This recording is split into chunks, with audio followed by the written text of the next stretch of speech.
با مقصد بلند برداشتن حس وطندوستی نورسان و جوانان آماده نمودن خوانندگان به صف قوه‌های مسلح کشور و دریافت خوانندگان بالیاقت جهت اشتراک در مسابقه‌های حربی ورزشی شهری و ولایتی در گیمنازیای رقم 2 شهر بوستان مسابقه حربی ورزشی شفق برگزار شد. این چهاربینی حربی ورزشی با تشبث شعبه مؤسسه دولتی مددگار مدافع وزارت مدافع جمهوری تاجیکستان در شهر بوستان در یکجایی با شعبه معارف راه اندازی گردید.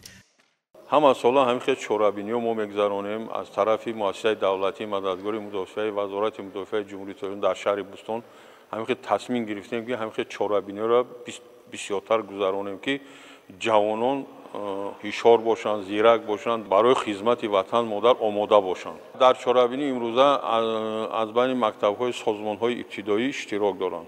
ما کوشش میکنیم که همین خیلی مسابقات در سطح بلند گذارد و این خیلی مسابقه را با بسیارتر گذرانیم.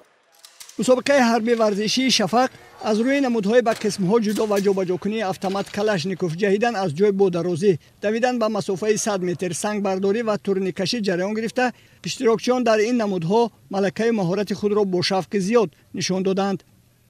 مقصد این گذراندن چهاربینی شفق بلند برداشتن حسی وطندوستی خوانندگان می باشد.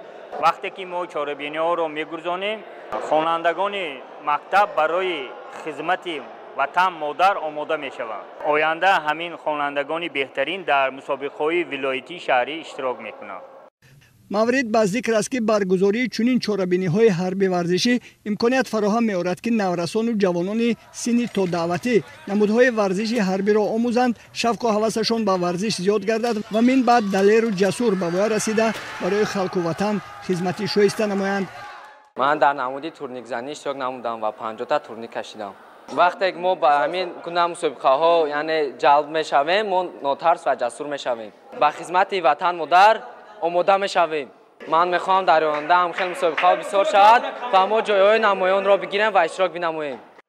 مسابقه حربی ورزشی شفق بین خوانندگان 6 مؤسسه تحصیلات میانه عمومی شهر بوستان در سطح خوب تشکیلی جریان گرفته حکمان در همه نمودها بهترین ها را معین کردند. غالبان جایزه‌داران این چهاربینی حربی ورزشی با مدال و افتخارنامه های شعبه مؤسسه دولتی مددگار مدافع وزارت مدافع جمهوری تاجیکستان در شهر بوستان قدردانی کرده شدند.